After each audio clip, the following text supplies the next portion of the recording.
Hey there, I'm Joshua Feinberg from DCSMI. I want to welcome you to today's Data Center Go-to-Market Sales and Marketing Q&A, a weekly live stream dynamic web show sponsored by the Data Center Sales and Marketing Institute. This series tackles the most pressing challenges faced by go-to-market sales, marketing, customer success, product, and channel partnership professionals in and around the data center industry. This week, we're going to look at lead generation tips for Tier 3 data centers. Then we'll shift gears and talk about business development strategy for data center efficiency, cooling, and system architecture. Then we'll talk about what you need to do to optimize your sales and marketing to mission-critical facilities. After that, we'll look at how to encourage adoption of new data center and cloud infrastructure technologies. We'll talk about what it takes to get your data center AEs, your account executives, to the correct person within an organization. And we'll close out by looking at some tips on how to reach potential customers for data center co-location. So without any further ado, let's jump right in and talk about some lead generation tips for Tier 3 data centers. What's most important when you're thinking about how to generate the perfect leads, how to scale up your lead gen around your company's data center space, your company's data center services, is to get crystal clear on where your company can win the best, where your clients are going to have the smoothest onboarding experience, where they're going to be happy with provisioning, where they're going to be thrilled with your network operations center, where they're going to be fantastic sources of referrals, where they're going to be great for expansion revenue, cross-selling, singing your praises in reviews, as well as in case studies. Once you have a strong idea of where you can win best, then you want to build your go-to-market strategy, your sales enablement, your lead generation strategy, your lead nurturing strategy. But it's so important to first focus on what it is that you do best. Because when it comes to selling data center services, whether you're a single location, multi-location, whether you have significant coverage throughout a country, throughout several countries, that makes a world of difference about the kinds of clients that you're looking to generate leads for. For a single location, co-location facility, it's usually a very different kind of client than a publicly traded REIT, real estate investment trust company, with dozens of data centers, different minimums, different scope, different targeting, different sales process, different contract terms, all the different compliance requirements, vastly, vastly different. So what's most important is to be self-aware and very realistic about what you do best, where you win most often, where customer success, where your account management really hits it out of the park and has tremendous success with clients. And then working backwards from there and building a go-to-market strategy, getting crystal clear on your ideal client profile, and getting crystal clear on the roles within that ideal client profile, the buyer personas, the most important buyer persona, the primary buyer persona, the second most important buyer persona, the secondary buyer persona.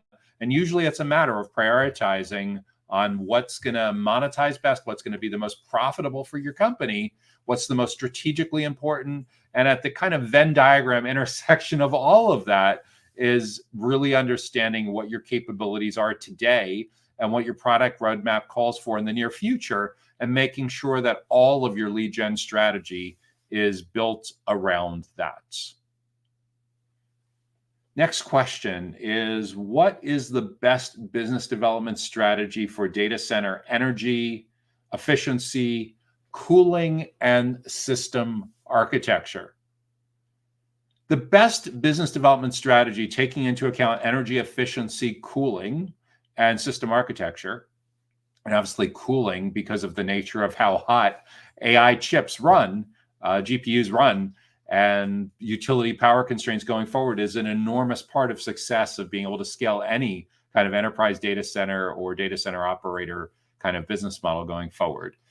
So one, it's being aware of constraints around your business, escalating cost structure, limitations, being aware of what's coming in the very, very near future as we move into so much of the data center industry being driven by high performance computing and AI, and moving to artificial generative intelligence in the coming years, and smart cities. All of this is going to make cooling and efficiency front and center. But at the end of the day, what it largely comes down to is figuring out what your business model is, what industries you're going to do best selling into and servicing, and then working backwards from there with your current capabilities and where you anticipate going in the near future, and figuring out who are your best clients today, who are your best clients in the near future, and how do you get more of them.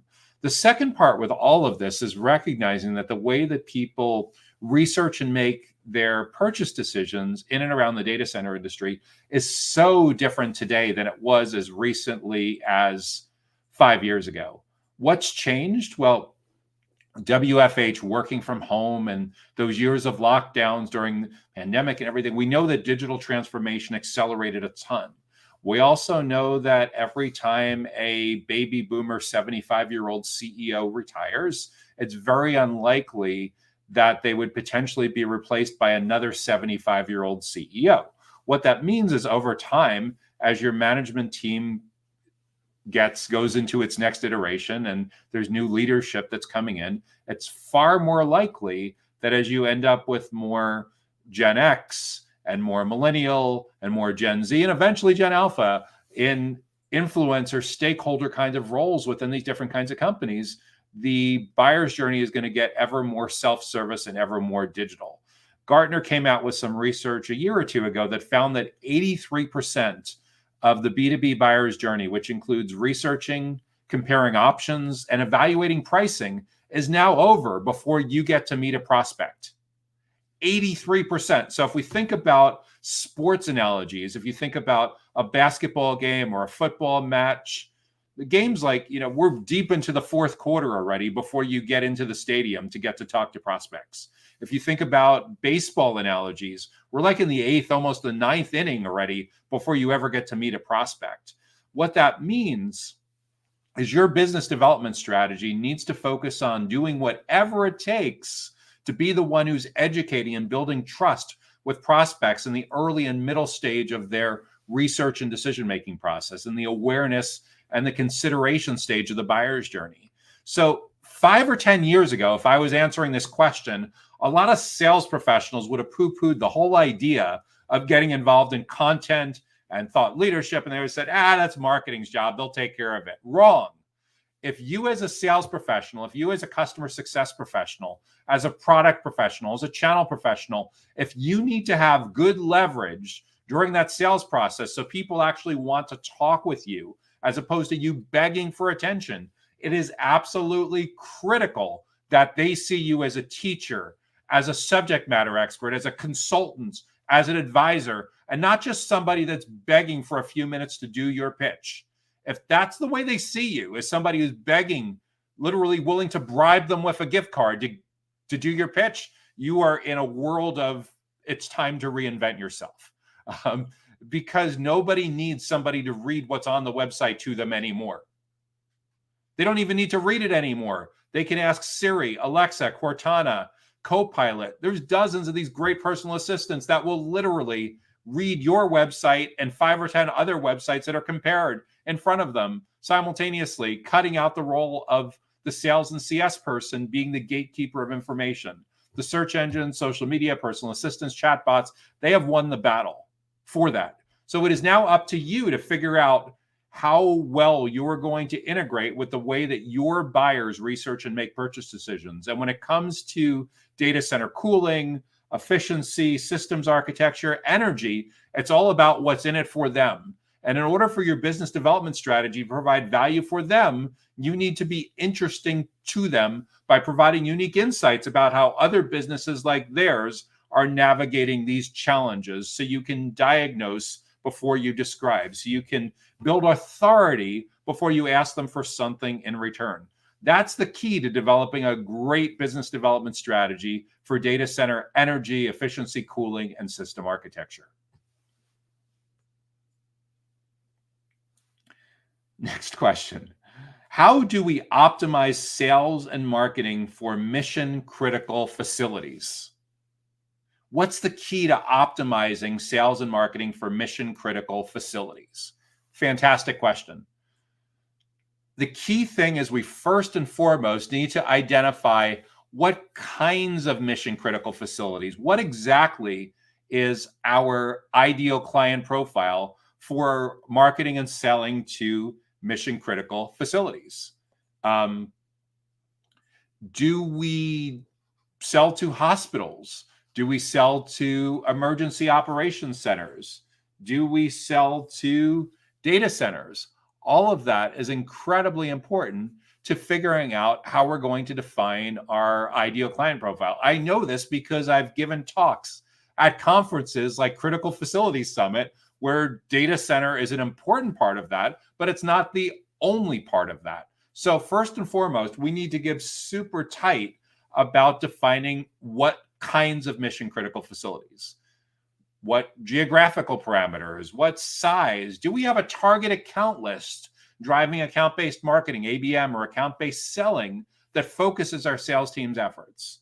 Then and only then, once we've gotten really tight about what kinds of facilities, where we can do best with our current products and services for those kinds of facilities, then and only then are we in a position to work backwards and figure out how we're going to go to market for those kinds of facilities, how we're going to identify where they are, what size, what industry, a specific finite list of those, and then within those facilities, who are the key people that we need to be building a relationship with.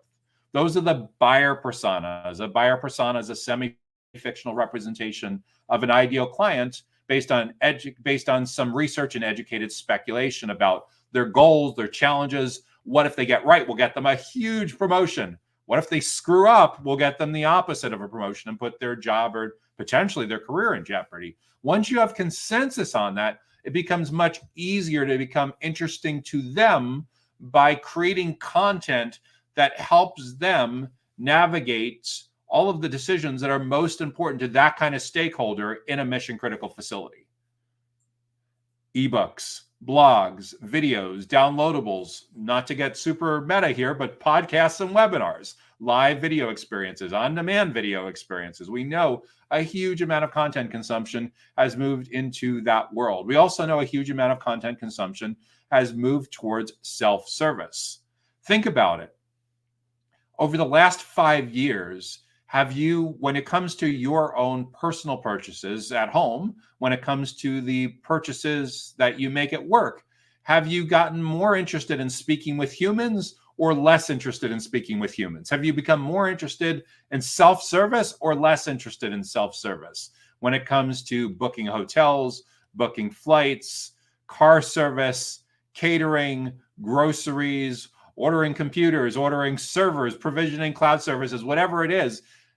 All of the research from all of the big think tanks, like Gartner, for example, found that 83% of the buyer's journey is now over before you get to meet a prospect. 83%. So what do? when we're getting squeezed so tightly that our sales and marketing folks are only involved in 17% of the research and decision-making process? Well, we don't sit back and say, ignore us, we want to be silent. No, we look at what exactly are they looking for. They're looking to be educated about their goals and their challenges and find solutions. They don't know your company exists yet. They're not even sure they know what your solution category is and that exists yet. All they know is there's a goal or a question that they need an answer for. There's a challenge, that's something that's stressing them out that they need to figure out. The better job you can do at arriving early on in that buyer's journey as possible, you're the one that gets to stay with them throughout the process. You're the one that ultimately gets to shape the criteria at which they evaluate all of the other options. But if you just sit on your butt and you think that business is going to continue the way it has over the past 10 or 20 years, nonsense. The world has changed. We need to adapt our sales and marketing strategy to that if you're going to be successful in marketing, sales, customer success, product, channel strategy, your full go-to-market when it comes to working in and around mission-critical facilities. Before we jump into our next question, we'll just take a brief break here with a message from our sponsor.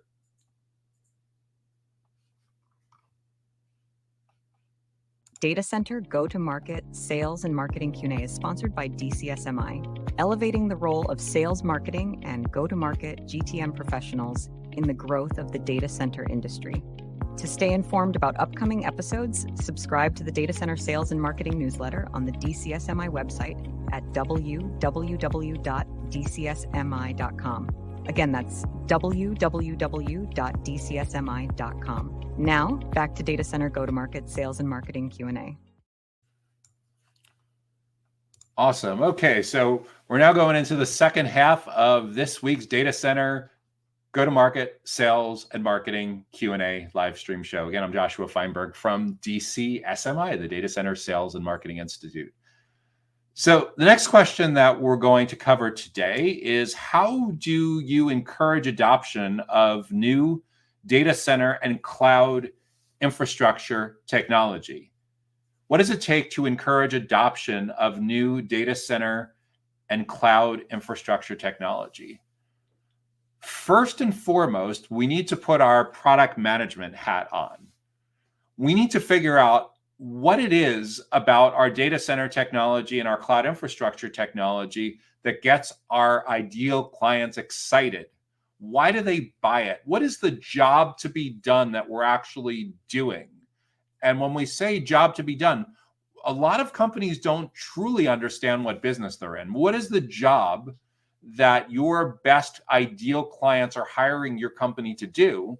And by doing so, effectively hiring you to do that job, what alternatives are they effectively firing that they're not going to be hiring to do that job?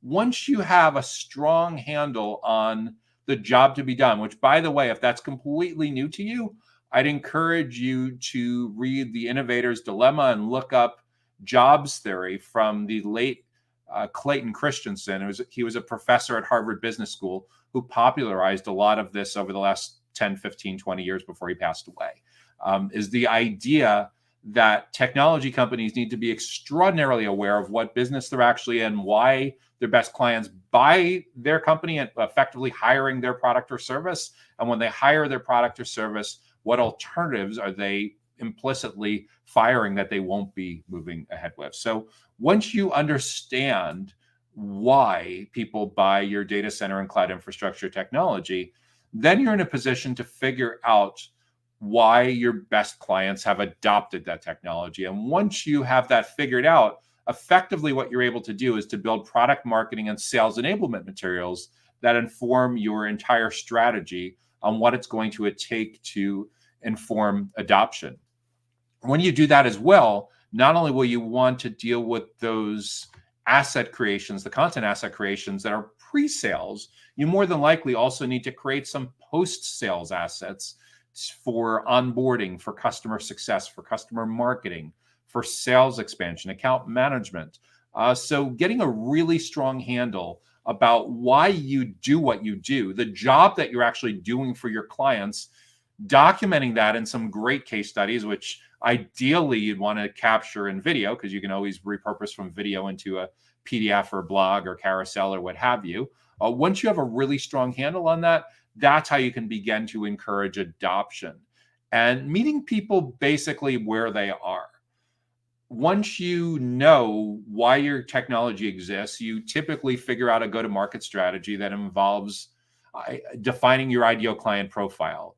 What are the companies? Where are they located? What are their size and what industry they're located in? Once you have that ideal client profile defined and you know the company, for any kind of considered sales process, more than likely your sales and marketing team at some point are going to lean towards something like account-based marketing, a defined targeted account list that you're looking to go after. And once you know that defined top 100, top 500 accounts, whatever it is that you're targeting, then you're trying to figure out who are the most important people in that account that it's critical to build awareness and encourage adoption with. So let's say, for example, you're targeting manufacturing companies that need data center and cloud infrastructure. Perhaps within those manufacturing companies, you want to reach a CTO and a CFO, a CTO and a CFO. So maybe your CTO is your primary buyer persona, the most important stakeholder, and maybe the CFO is your second most important stakeholder. And guess what? When it comes to each of those kinds of stakeholders,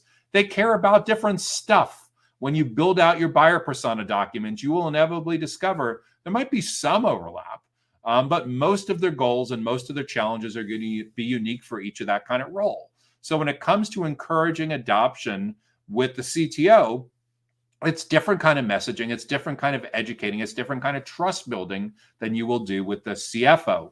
But what's super critical to remember is whether you're looking to build relationships with CFOs or CTOs, they both navigate the buyer's journey vastly differently today than they would have as recently as 5 or 10 years ago.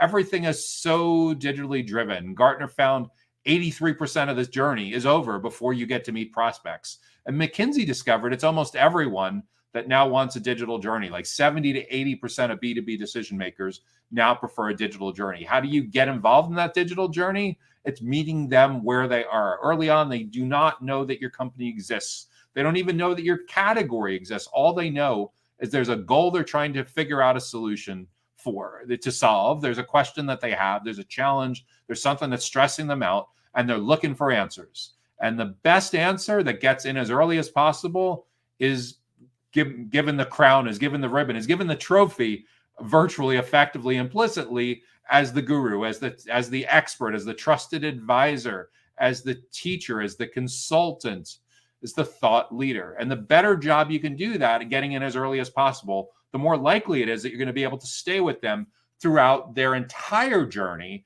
You're going to shape the criteria under which they evaluate all of the other solutions, and you'll almost for certainly be on the short list. And in many situations, you may be the entire short list. In other words, if you do this well enough, you will have neutralized all of the competitive factors at work. So by the time they're at the decision stage, they know that your company is the only one to go to. So when it comes to encouraging adoption with people in awareness and consideration and decision stages of the journey, that's how to do it.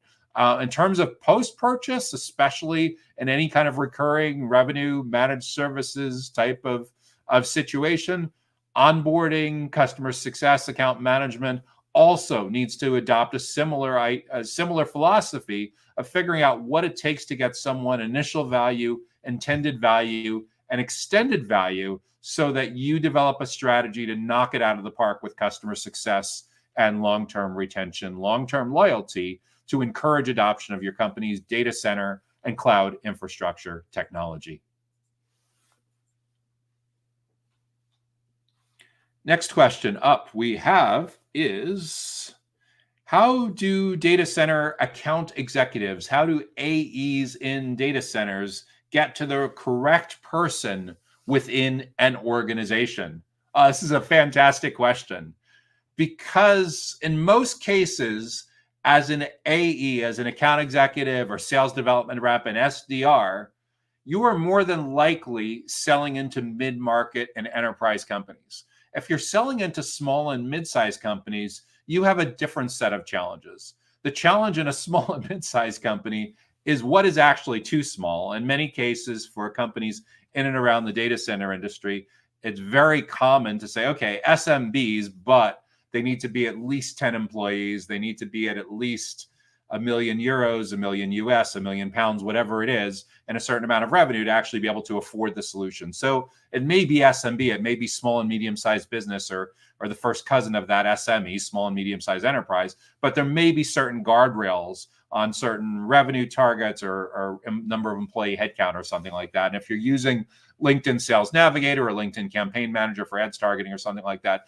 it's very, very straightforward to get access to that company headcount information. A little less straightforward and a little less reliable on the revenue part. But let's first and foremost be clear that let's consider primarily mid-market and enterprise, because with a small and medium-sized business, it's very, very likely that any foot in the door is very close to a decision maker. Now, there's not going to be a lot of layers. There's not going to be a lot of red tape to get from the intern to the C-level to even the CEO thing. More than likely, the intern is reporting to somebody who reports to the C-level or reports to a decision maker, someone that's super close to that in a small business. Let's talk about the mid-market and the enterprise situation, though. So what's super critical in the mid-market and enterprise, one is to have a really tightly defined ideal client profile. Second is to have a really good account-based marketing list, so you know the specific companies that you're trying to build this traction with. And then within those companies, who are the two most important kinds of people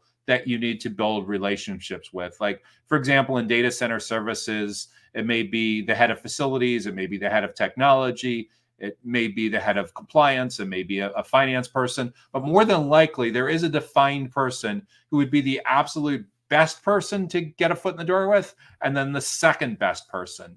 Once you have that, then you essentially need to build your entire go-to-market playbook, your sales enablement, your content marketing, your thought leadership around getting in as early as possible with those stakeholders, with the primary and the secondary most important stakeholders in those companies. That's the key part with all of that, is being super clear on who the companies are, where they're located, what their size is, what industry they're in, and then who are who's the most important category of person you want to get in front of, the primary buyer persona, and who's the second most important kind of person that you want to get in front of. And usually those tough targeting decisions are made based on where you think your company can be most successful from a post-purchase customer success, onboarding, expansion, case study kind of perspective.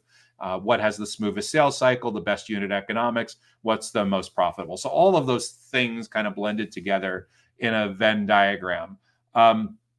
So the correct person in a company is going to depend on your current products and services today, what's on your immediate roadmap, where you can be most successful.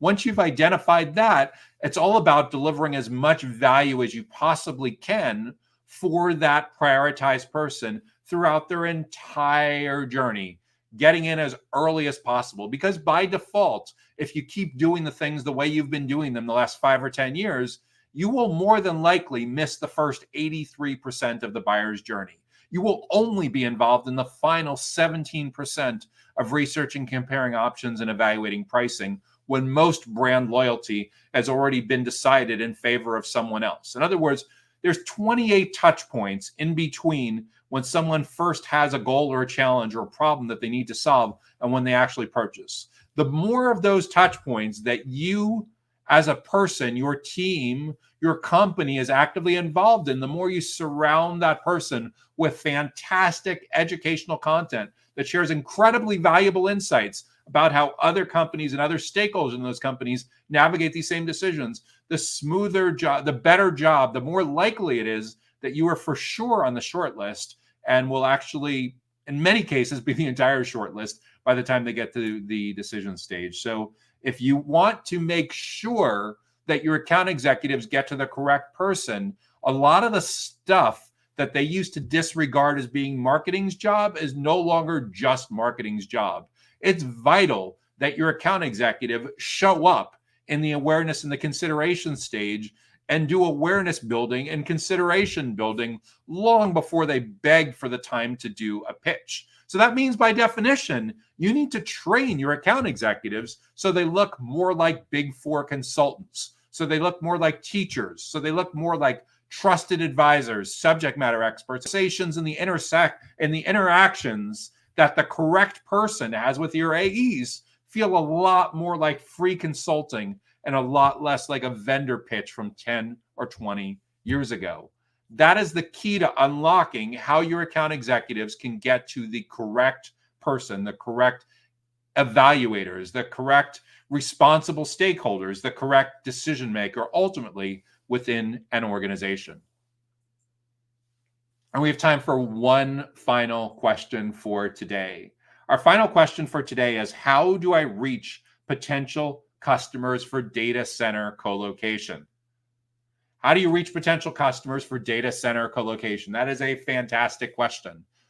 And what we first need to do is to figure out, what does co-location mean to your business and what does it mean to your ideal clients? Because a single location co-location company has a very different business model and addressable market than a regional co-location company that has 3 or 5 different facilities spread out over a geographic region, a couple hundred miles apart from each other. And that has a very different addressable market and upside than a national or global co-location provider. So we first need to put some guardrails around the business model and your geographic presence. There also will be some things that come up around compliance, like SOC 2, PCI, HIPAA, all that stuff, depending on your target market. But let's say we're focusing primarily on size here. Not only the size of your facility and your power capacity, but how many facilities you have in geographically different areas, what efficiency rating you have, utilization rate that you have relative to grid capacity. Once you have a strong handle on how your colo stacks up against other colos regionally, nationally, and globally, you can get self-awareness about what needs to be done about who your best potential customers are, who has the best onboarding, who has the best customer success experience, the best account and management experience, who's most likely to expand, who's most likely to give a great review, to be in a great case study. Once you know all of that, it becomes a lot more straightforward to get your client cloning machine booted up. And that's what it takes to reach potential customers. It's like, okay, we know these 3 are awesome. How do we get more like those 3? Well, you build an ideal client profile to take what those 3 best clients have in common. And then we build a target account list around companies that look similar to those 3 best clients. And then from the target account list and the ideal client profile, we figure out who the most important stakeholder is that we need to reach in each of those kinds of companies. And maybe there's a second most important stakeholder that becomes your primary and your secondary buyer persona. So then we need to figure out where they hang out online and offline and what they care about. And the better job we can do with arriving as early as possible in their buyer's journey, so we can educate and build trust with them long before they're looking for an individual company or even a category of co-location. They just have a goal they're trying to figure out. They have a question they need the answer to. They have a challenge that's freaking them out, that's stressing them out, that's causing them to have to work all-nighters, miss important life cycle events with their family. It's messing with their personal life. The better job we can do with introducing them to how others in similar companies have powered through this, how they've thought about it, unique insights on better ways to do it, long before they're looking for a solution category or looking for a company. That's how we build loyalty as trusted advisors, teachers, consultants, and subject matter experts. And 5 or 10 years ago, it used to be a nice to have to do this, because 5 or 10 years ago, the buyer's journey was 56% of the way over before we got to meet prospects. That was CEB, Corporate Executive Board, Gartner, that was putting that information out there. Now, fast forward just a few years after that, we're now at 83% and even accelerating faster. What that means, 83% of their buyer's journey is over before they're open to talking with someone from your sales team. 83%. That means, let's put it in sports analogies: football match, football game, soccer match, basketball game. You're in the 4th quarter before you get to meet the prospect. You're in the 4th quarter before you're allowed into the stadium. You're in the 8th, almost the 9th inning of the baseball game before you're allowed to talk to that prospect, if you keep doing it the way you've always done it. We can't. We're not going to survive if we keep doing it the way we've always done it. What's important is to recognize where we're at and what we need to do going forward. And in order to gain mind share and to build these relationships going forward, you can have the most fantastic cabana party poolside in Las Vegas that has ever been known in the history of Las Vegas. You could have the most epic golf tournament. The problem is they leave there. And how are you going to be top of mind for the next 364 days till you have another epic cabana party poolside in Las Vegas or another epic golf tournament? What's going to happen those other 364 days when they still have goals they're trying to figure out, when they still have challenges that are driving them nuts, that are keeping them away from their kid's soccer game or graduation or key life cycle events? What are you going to do? You're going to lean into how they figure things out, how they're figuring things out. Search, chatbots, asking questions on social media, watching shorts, watching webinars, watching podcasts, looking at reviews. And the more self-aware you are that there's 28 places that you need to land between initial problem and making a purchase, the better job you do at showing up in those 28 places in awareness and consideration and decision, the more likely it is that you will reach those potential customers. The more you arrogantly call it in and pretend like it's still like it was 5, 10, 20 years ago, the more you are going to be outmaneuvered by people that are showing up in the modern digital buyer's journey. So that's what's most important to be thinking about when it comes to reaching potential customers for data center co-location. So that is the final question that we're going to address today on this week's episode of Data Center Sales, Marketing, and Go-to-Market Q&A, the live stream. I'm Joshua Feinberg from DCSMI, the Data Center Sales and Marketing Institute, and I wish you great success at doing what you need to get done to elevate the role of sales, marketing, and go-to-market professionals in the growth of your data center related business. Until next time, take care now. Data Center Go-to-Market Sales and Marketing Q&A is sponsored by DCSMI, elevating the role of sales, marketing, and go-to-market GTM professionals in the growth of the data center industry. To stay informed about upcoming episodes, subscribe to the Data Center Sales and Marketing newsletter on the DCSMI website at www.dcsmi.com. Again, that's www.dcsmi.com.